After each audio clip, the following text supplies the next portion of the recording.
Primeiramente, muito obrigada pelo convite de fazer parte desse projeto Respira, né? Mais uma edição super importante que vocês sempre fazem. E eu sou a doutora Ângela Ronda, médica pneumologista, líder de programas educacionais da Fundação ProAr e médica voluntária na reabilitação pulmonar da Unifesp.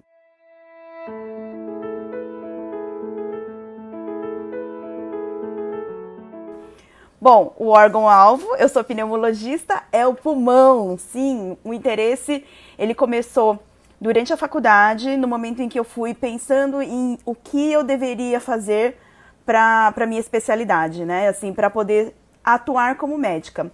Eu gostava sempre muito de clínica médica, então já sabia que cirurgia não ia fazer, mas que eu gostava muito de pessoas, gostava muito de pacientes, de fazer atendimento. E a minha ideia era voltar para minha cidade no interior. E aí eu fui olhar as especialidades que estavam em falta naquela época, né? Há muitos anos atrás. E na verdade isso não mudou muito. E aí eu vi que a pneumologia era uma especialidade muito linda. Primeiro que a gente mexe com a respiração, né? E hoje eu falo, né? Depois da pandemia, acho que todo mundo sabe ainda mais qual é a importância do pulmão, né? E aí eu resolvi fazer pneumologia mesmo. E não me arrependo, e eu sou uma apaixonada. Quem me conhece, quem já viu minhas aulas, quem já conversou comigo, meus pacientes sabem que, de fato, eu sou uma pessoa que adora o pulmão e as doenças respiratórias.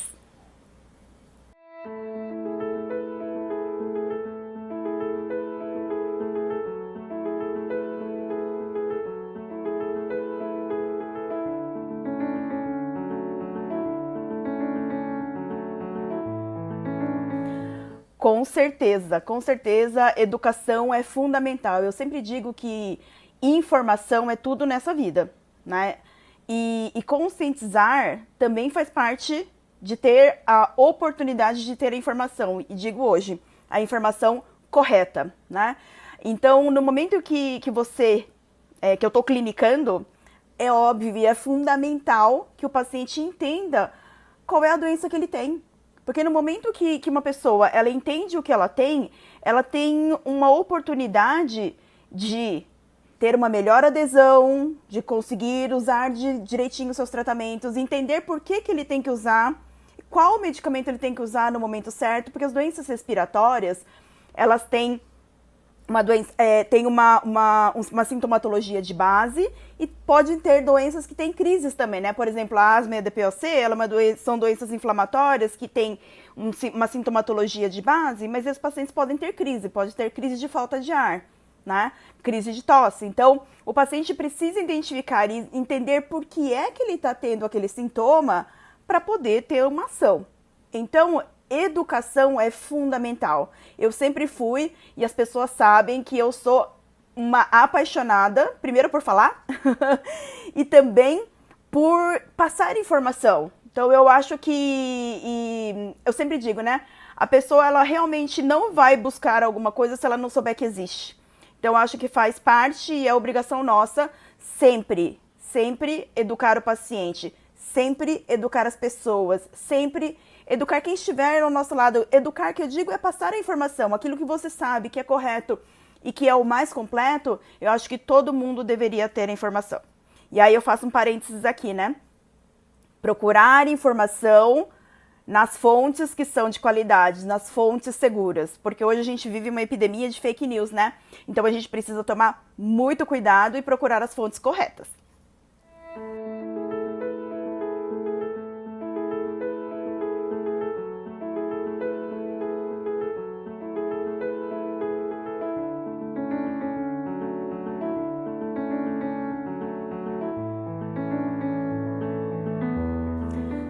Falar de doenças raras, para mim, é um prazer. Eu trabalhei com doenças raras por um período, né? Na pneumologia a gente tem algumas doenças raras, mas as doenças raras genéticas, né, que são as mais frequentes, eu acabei tendo um contato por conta de pesquisas e uma empresa que eu trabalhei. E doenças raras foi quem me ensinou mais ainda que a educação é fundamental, né?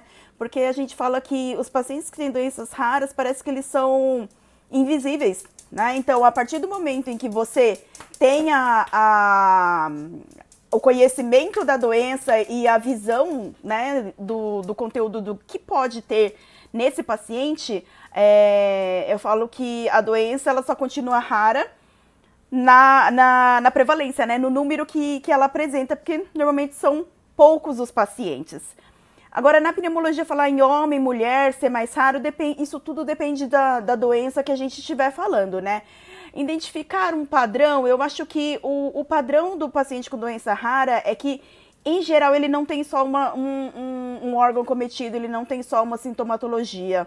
E esse paciente é aquele paciente que, em geral, já passou por muitos médicos. Então, acho que se eu tivesse que pensar em um paciente quando ele vem com uma doença rara, em geral, ele já passou por muitos médicos e ele já é um paciente que, digamos assim, ele chega já cansado, né, de tantos médicos, de tanta procura que ele tem e de não encontrar algo que, de fato, vá ajudá-lo e mudar a vida dele. Então, acho que a gente tem que sempre olhar com mais carinho, com mais cuidado nesses pacientes que vêm com queixas de uma jornada longa, né, procurando encontrar um diagnóstico para os seus sintomas, para o seu sofrimento.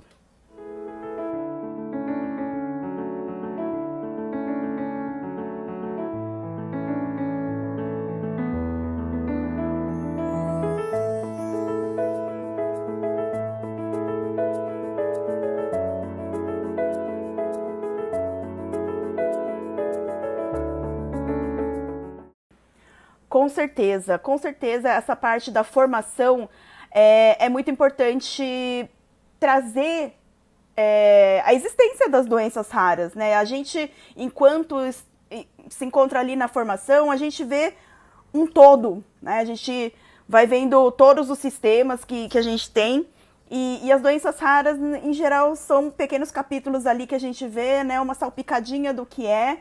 E durante a formação própria de um especialista, eu poderia até dizer na pneumologia, a gente não tem, assim, alguma coisa que realmente olhe e fale, doenças raras, né? Eu acho que a gente teve um conhecimento, eu tenho aí já muito tempo de formada, e vejo que hoje isso vem melhorando, né? De novo, por conta da informação. As doenças raras, elas saíram do raro e passaram agora a ser frequentes na informação, o que é muito importante. Né? Eu acho que no momento em que, de novo, que a gente sabe que existe, a gente passa a procurar. Então, eu acho que dentro da formação precisa sim ter esse ponto das doenças raras. E se eu pudesse dar uma dica para os pacientes para alertar os médicos, a primeira coisa o médico ele não é o detentor de todo o conhecimento. E uma coisa muito importante, se você conversar com o médico e falar para ele, porque ele é um pneumologista, e você falar para ele só do seu pulmão, sendo que você tem outras doenças aí associadas, pode passar batido para o médico ou pode não fazer parte do pensamento diagnóstico dele uma doença rara, tá? Então, por exemplo, eu vou dar um exemplo aqui para vocês.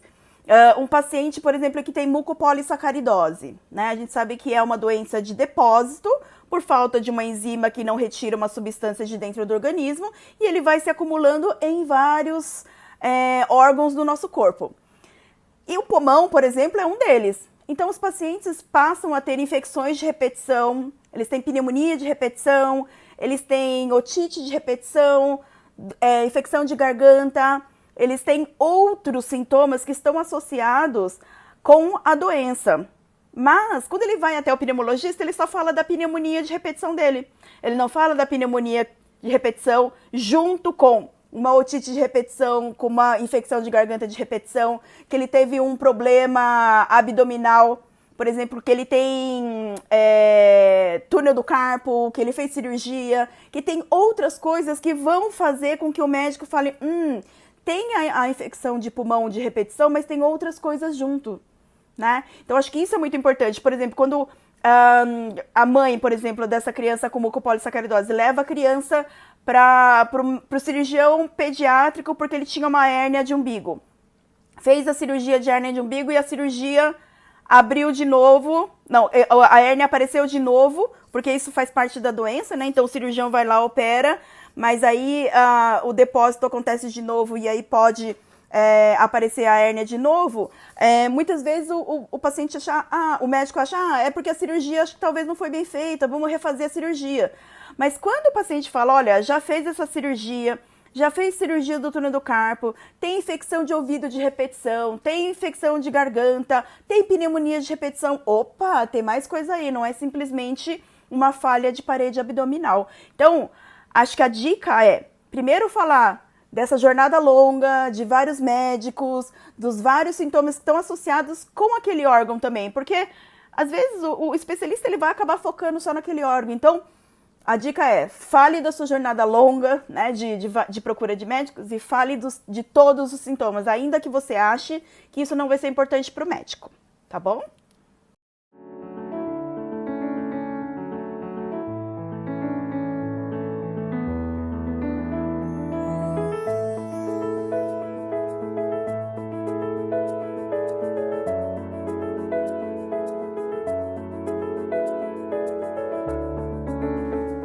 A unidade de reabilitação pulmonar, eu fui convidada para trabalhar com eles, para trabalhar em bronquiectasias inicialmente. Né? Então, dentro da reabilitação pulmonar, tinha um outro ambulatório para ser organizado também, que eram as bronquiectasias, que já foi considerada doença rara, não pelo número de pacientes que ele tem, mas sim pelo diagnóstico. Né? As pessoas não pensavam muito em bronquiectasias.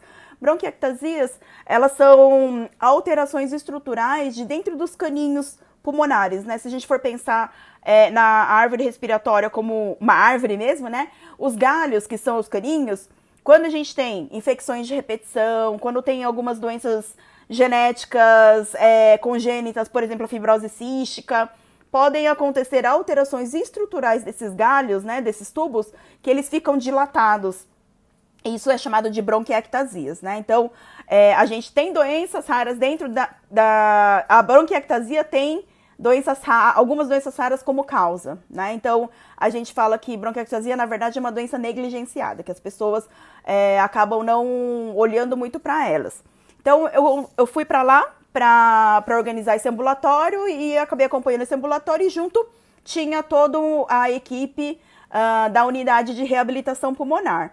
Então, a reabilitação pulmonar dentro das doenças respiratórias, elas são muito importantes. Bom, hoje, de novo, né, eu falo que a pandemia trouxe esse lado positivo de conhecer o pulmão, e a pandemia também trouxe, na verdade, muitos pacientes que acabaram ficando sequelados, né, da própria infecção pelo SARS-CoV-2, né, pelo Covid-19. Então, os pacientes precisam de reabilitação pulmonar. A reabilitação pulmonar, muita gente acha que é só a fisioterapia, né, respiratória, em que o paciente é submetido, mas a reabilitação pulmonar como conceito, ela abrange uma equipe multidisciplinar, onde tem um cuidado integral para esse paciente, né? Então, essa parte, sim, da fisioterapia respiratória, para que a gente possa fazer toda a parte de condicionamento e fisioterapia do paciente, mas tem a parte psicológica, a parte nutricional, a parte médica, né? Então tem a parte farmacológica, então tem várias coisas dentro de um programa de reabilitação pulmonar. Mas, classicamente, a DPOC, que é a doença pulmonar obstrutiva crônica, que nome difícil, né, Angela? DPOC é a sigla dessa doença pulmonar obstrutiva crônica, que muitas pessoas devem conhecer como a bronquite crônica do tabagista, né? E o enfisema pulmonar. Então, essas duas doenças a gente chama de DPOC. E o paciente com DPOC, a gente sabe que ele tem uma doença sistêmica, onde ele acaba tendo uma alteração pulmonar, sim, com dificuldade respiratória, e o paciente tem uma dificuldade não só do ar entrar, mas do ar sair, né? E por essa doença ser sistêmica, tem uma inflamação muscular também. Então, o paciente tem perda de massa muscular. E com isso, ele acaba ficando mais cansado. E o paciente já tem o cansaço, a falta de ar por conta da parte pulmonar. E ele acaba ficando mais parado porque ele tem esse cansaço, ele tem essa falta de ar. E aí, ele ficando mais parado, ele vai também perdendo mais musculatura. E aí, o paciente fica mais cansado, mais parado, mais cansado, mais parado. E aí, ele entra no que a gente chama de espiral descendente.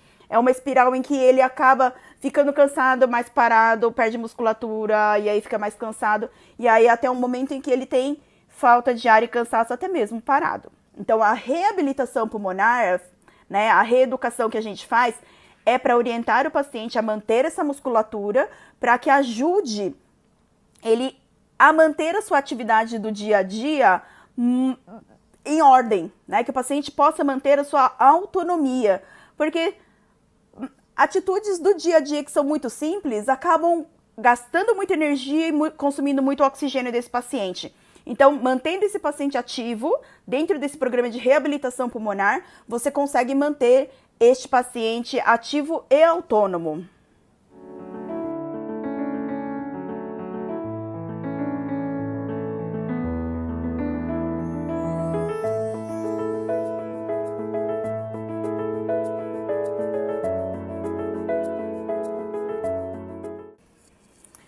Realmente a poluição é algo que a gente realmente se preocupa, né? E não só como médicos, pensando nos pacientes pulmonares, né, com doenças respiratórias, mas como sociedade civil, né?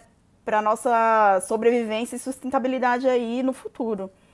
E a poluição, ela vem carregada de várias partículas que são bastante nocivas e que podem causar, isso a gente já tem muito bem documentado, né? A DPOC é uma das doenças, a doença pulmonar obstrutiva crônica, né? Que é a bronquite crônica da poluição do tabagismo e o enfisema pulmonar, né? É essa sigla, DPOC. A própria, já que estamos aqui num fórum de doenças raras, a deficiência de alfa-1 antitripsina, né? Que é uma substância que a gente tem no organismo para manter a elasticidade do nosso pulmão. Só lembrando um pouquinho, né? Quando a gente respira, né? A gente inspira, põe o ar para dentro, isso é um movimento ativo que faz com que o ar entre no pulmão, fazendo contração de musculatura e trazendo o ar aqui para dentro. Quando a gente expira, é o relaxamento da musculatura que a gente tem no diafragma e outros músculos respiratórios e faz o pulmão, por retração elástica, né, ele esvaziar e soltar esse ar. Essa retração elástica, ela é mantida por uma substância chamada alfa-1 antitripsina. Então, uma doença rara é a deficiência. Então, existem pacientes que têm uma deficiência genética, né, uma alteração lá no gene dele, que faz com que não tenha ou tenha uma produção muito baixa da alfa-1 antitripsina, que é essa substância que mantém essa elasticidade do pulmão. E aí, o que acontece? Essa poluição pode piorar, assim como fumaça do tabaco, né, fumaça de cigarro, fazer com que esse paciente que tenha deficiência de alfa-1 desenvolver DPOC. Então, a poluição, esses níveis altos de poluição, o próprio tabagismo, tudo isso acaba influenciando aí para a condição respiratória, né? E de fato, temperaturas muito quentes também não são muito boas, né? Porque a gente sabe que quando a gente tem no ciclo do dia, o meio-dia lá é o ponto máximo do sol, e onde tem a entrada de raios solares ali, tem alguns deles que fazem a transformação do oxigênio em ozônio, né? E a gente sabe que o ozônio é super poluente. Então, temperaturas muito quentes também não é legal, né? Então, essa poluição acima do normal, associada com essas temperaturas extremas, de fato, é uma situação muito ruim para a condição respiratória dos pacientes.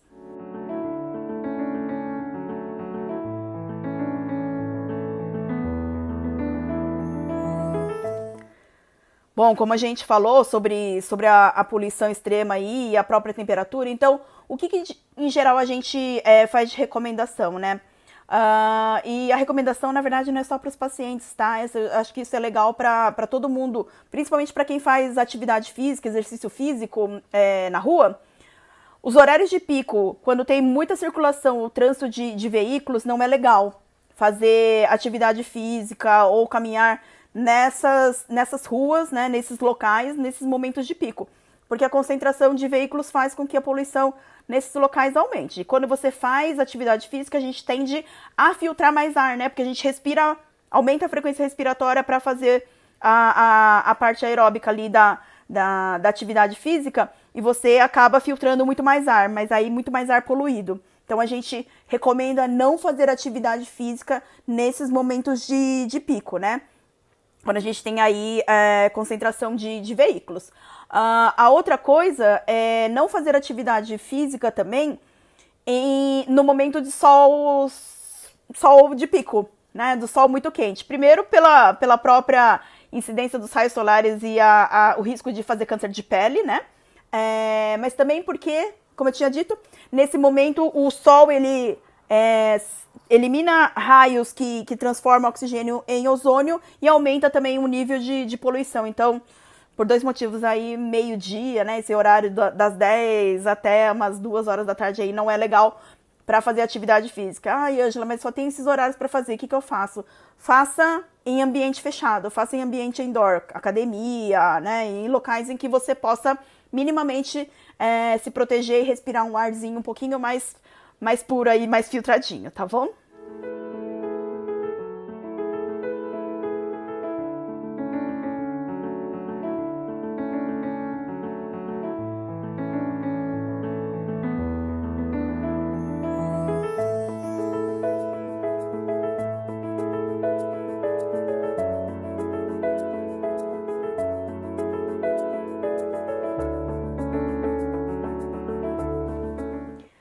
Sim, eu vi, maravilhoso essa cartilha do Maurício de Souza, né? Eu acho que vacinas é um tema que agora a gente tem que cada vez falar mais, né? Porque infelizmente a gente caiu dentro do período em que tem aí as fake news sobre as vacinas, né? E as pessoas que são anti-vacinas. Mas, assim, eu acho que a ciência já mostrou a evolução do tratamento e das condições das doenças imunopreveníveis, né, por vacinas aí, já mostrou por fatos históricos que eles funcionam e que eles fazem muito bem. A gente ter erradicado sarampo, ter erradicado poliomielite, né, não ter mais pessoas com essas sequelas. E, infelizmente, há alguns anos atrás, ter começado a aparecerem pessoas com doença e ter mortes por sarampo e crianças terem poliomielite e ficarem sequeladas pro resto da vida, isso para mim é inaceitável. Para tudo que se teve de evolução da ciência, de evolução de proteção em relação às doenças que são imunopreveníveis, né, que são preveníveis por vacina, eu não consigo entender como hoje a gente acaba tendo esse problema. Para mim, na verdade, assim, eu acho que, de novo, né, como a gente já conversou, o problema das fake news, o problema das informações de pouca qualidade, das desinformações, isso é muito, muito grave. Então, de novo, né, faço sempre a recomendação de que, se tem alguma dúvida, procure fontes que são fontes de qualidade, né? Procurem pessoas que vocês saibam que vão trazer informação de qualidade, que vão trazer informações embasadas, né? E que não tenha essas interpretações ou que surjam dúvidas que não façam sentido, tá? Então, vacinas é uma delas. Eu acho que a gente hoje tem que ficar muito atento ao calendário, e não só ao calendário infantil, né? A gente está bastante acostumado com a vacinação infantil por conta do nosso PNI, né? O nosso Programa Nacional de Imunização, que inclusive é referência internacional, que as crianças, de fato, hoje nós somos adultos saudáveis, muitos de nós sem nenhuma sequela por conta das vacinas que tomamos durante a infância, né? Mas a gente também tem o calendário vacinal do adulto e temos o calendário vacinal dos idosos, né?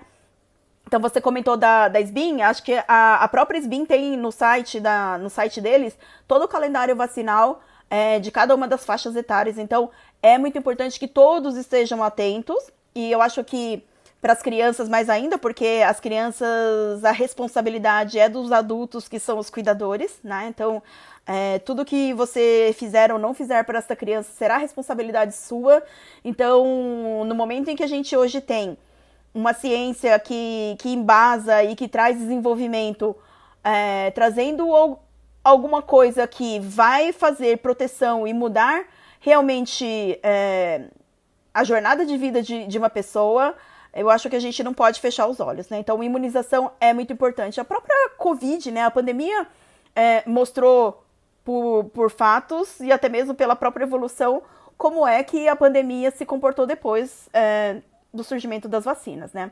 Acho que foi uma pena muito grande as várias dúvidas que surgiram e as informações desencontradas durante a pandemia em relação às vacinas. Por que as vacinas saíram tão rápido, né? Então, assim, eu sou uma pessoa que trabalha com pesquisa clínica há mais de 20 anos e as vacinas, elas saíram rápidas porque a gente tem uma plataforma de desenvolvimento de vacinas, principalmente viral, muito grande há muitos anos. Então, a gente tem alguns pontos que fazem com que a pesquisa seja mais lenta. E por que é que nesse momento das vacinas da Covid elas saíram tão rápidas, né? Então, muita gente ficou em dúvida. Então, uma porque já tinha plataforma de desenvolvimento avançado há muitos anos, foi simplesmente trocar o vírus ali para ser colocado e estudado. O outro ponto que sempre dificulta para a gente, pesquisador, de fazer um estudo investimento, né? E durante a pandemia, a gente tinha vários investimentos ali concentrados para que a gente achasse uma solução. O terceiro ponto é paciente, né? Conseguir colocar paciente. Então, colocar paciente no estudo é muito difícil. E a gente tinha mais do que muitos pacientes, né, durante a pandemia. Então, isso foi um dos outros fatores que realmente facilitou e adiantou para que realmente as vacinas saíssem em tempo rápido e hábil, né? Então, acho que a gente não tem que questionar a vacina, a gente tem que fazer vacina.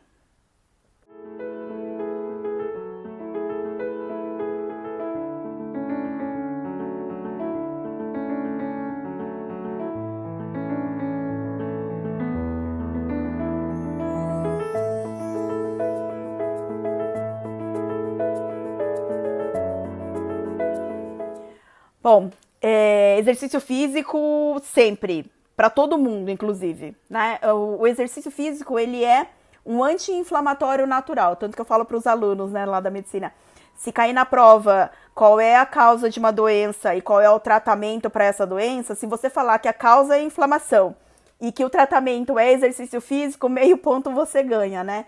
Então, acho que todos nós e os pacientes, com certeza, deveriam fazer exercício físico. Claro que existem condições que são mais graves, condições que são críticas e condições que são específicas, né? Até mesmo por dificuldade de mobilidade, a própria dispneia, né? A falta de ar para fazer exercício, ou condições cardiológicas. Então, o que você deve fazer é sempre conversar com o seu médico para tirar as suas dúvidas de realmente, dentro da sua condição, porque o seu médico sabe da sua condição e do seu condicionamento. Então, é sempre bom conversar com o seu médico, e se seu médico tiver dúvidas, como que ele deve agir, tudo, ele vai encaminhar você para fazer uma avaliação, mas você deve sim fazer atividade física, até porque a atividade física, ela age num outro ponto que a gente tem que conversar bastante, que é a condição mental. E a gente sabe que a atividade física libera várias substâncias no nosso corpo que ajudam também nessa parte mental. Então, sim, podemos fazer atividade, devemos, mas avaliando e converse com o seu médico direitinho antes de começar a sua atividade física, tá bom?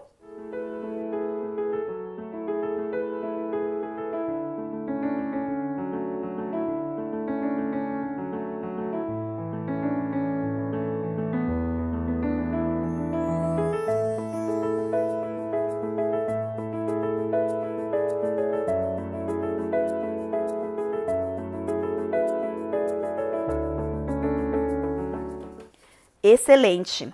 A fibrose pulmonar idiopática como o próprio nome diz, fibrose é como se fosse assim, uma cicatriz que acontece dentro do pulmão. Conforme a gente vai ficando mais velho, né, a gente vai perdendo algumas funções, assim como a gente vai ficando mais ceguinho, mais surdinho, vai ficando mais enrugadinho. Lá dentro do pulmão também vão acontecendo alterações e que o pulmão vai, por exemplo, ficando mais duro, que a gente fala, né? Lembra que eu falei da elasticidade? Então a gente vai perdendo um pouco dessa elasticidade e algumas vezes vão formando dentro do pulmão essas cicatrizes, essas fibroses. Mas existe uma condição que é uma condição rara, que chama fibrose pulmonar idiopática. Idiopática é quando ela não tem uma causa definida, né? A gente tem outras fibroses pulmonares por outras causas, mas a fibrose pulmonar idiopática, ela não tem causa, por isso que ela chama idiopática, né? A gente não consegue definir a causa é não conhecida. E ela é uma condição que acontece mais no adulto, a gente não tem fibrose pulmonar idiopática em geral, por exemplo, na criança, né? E como o próprio nome diz, faz essas cicatrizes, e o que acontece? O paciente tem falta de ar, porque essa troca do oxigênio, né, que no ar, quando a gente respira e entra dentro do nosso pulmão, ele faz a troca e oxigena todos os nossos órgãos e tecidos, essa fibrose, né, essa cicatriz, ela acaba dificultando essa passagem, essa troca do ar, tá? Então, a falta de ar é um dos sintomas muito importante, e a outra é a tosse. É um paciente que tem uma tosse, que é uma tosse extremamente irritativa, ela incomoda absurdamente o paciente, ela chega a ser muitas vezes incapacitante para o paciente. Né? Então, o paciente que tem falta de ar, que tem muita tosse, que realmente não tem encontrado uma condição aí, vai no médico clínico, vai no seu cardiologista, vai até mesmo no pneumologista, tá? Mas não consegue realmente fechar o diagnóstico e conseguir, porque por ser uma doença rara, de novo, né? Muitas vezes a gente acaba não pensando naquilo que a gente não costuma ver. Eu falo que a gente não acaba procurando aquilo que a gente não sabe, aquilo que a gente não vê, frequentemente a gente acaba não pensando, né? Então, existem centros que são especializados para avaliar fibrose pulmonar idiopática, e a alteração na tomografia é já uma grande dica de, opa, tem um problema intersticial, que a gente fala, né? Que é esse problema da fibrose ali dentro do pulmão, tá bom?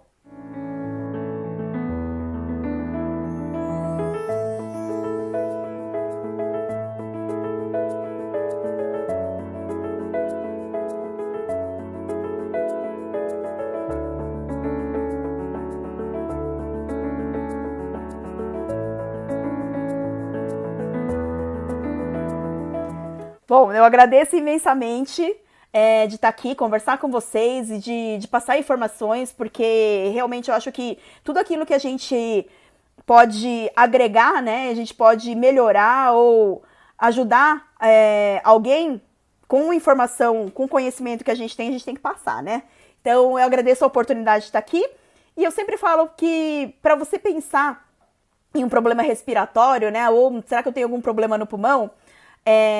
Respirar é um ato de sobrevivência, né? Assim como o batimento cardíaco. Então, você não sente o seu batimento cardíaco, certo? Quando você sente, você pensa, acho que tem uma arritmia, certo? Então, você também não sente a sua respiração normalmente, e não é para sentir. Se você começar a sentir a sua respiração porque ela tá faltando ou porque tá demais, tem alguma coisa errada. Então, esse é o primeiro ponto. Não é para você pensar na sua respiração. Se você pensou na sua respiração ou você sentiu a sua respiração, opa, o que aconteceu? Pode até ser que você ficou emocionado com alguma coisa e você sentiu, né? Aí você sentiu, teve alguma coisa, mas também, dentro das suas atividades, por exemplo, do dia a dia, você estava acostumado a ir andando para o seu trabalho e agora você percebe que você fica cansado. Ou você chegava lá no trabalho ou na escola, subia as escadas porque o trabalho era ali no primeiro andar, subia de boas e agora não é mais, né? Tosse. Tosse não é normal. Isso é outra coisa que eu sempre falo. As pessoas falam, não, eu tenho uma tossezinha normal. Não existe tosse que é normal. Tosse é outro sinal. Se você tá tossindo, se alguém fala pra você, né? Porque assim, eu falo que o ser humano é maravilhoso, porque o corpo humano, ele vai se adaptando a condições que são impostas pra ele. E aí, às vezes, você não percebe. Então, o paciente, por exemplo, que tosse, às vezes ele tosse tanto que ele já acostumou com a tosse e ele já nem percebe mais. Mas tem gente que fala, olha, você tá com uma tosse, né? Tem uma tosse aí que não te incomoda, não? Nossa, parece que você tem um pigarro, né? Então, assim, observe, as pessoas estão falando, ou você sentiu, percebeu que tem alguma coisa que tá alterando aí no seu dia a dia. Você queria brincar com seus filhos, vai correr, sentir um cansaço. Opa, o que tá acontecendo, né? Outra coisa, você fumou ou fuma, né? Você fumou, parou há muitos anos, ou você ainda fuma, é interessante você avaliar a sua saúde respiratória, né? Se você tem tosse, se você tem cansaço, se você tem falta de ar. Por exemplo, a DPOC é uma doença subdiagnosticada porque os pacientes não correlacionam os sintomas que ele tem com a doença, né? Porque como é uma doença de pacientes mais idosos, mais velhos, não idosos, mas mais velhos, não posso falar idoso porque eu tô chegando perto de 50, vou fazer ano que vem. Então, assim, pacientes mais velhos, eles acham que, eu tenho mais cansaço, eu tenho falta de ar porque eu tô ficando mais velho, né? Então eu tô sedentário, então é por isso. Eu tenho uma tosse, mas é uma tossezinha normal, é porque eu fumei já. Então, assim, se você já fumou, lembra que quando você tinha 16 anos, quando você começou a fumar, 30 anos, 40 anos e você não tossia enquanto você fumava? Então, por que é a tosse do cigarro? É tosse da doença que o cigarro causou. Então, prestar atenção, né? O autoconhecimento, o autorreconhecimento de sintomas é muito importante. Então, cansaço, atividades que você não fazia, que você faz e que você está sentindo mais cansaço, tosse, se você foi tabagista ou você é tabagista, e toda vez que você perceber a sua respiração, né? Se você está percebendo sua respiração com muita frequência, vamos dar uma avaliada nisso tudo, tá? Então, eu agradeço imensamente a oportunidade de estar aqui com vocês e espero poder participar da próxima edição do Projeto Respirar.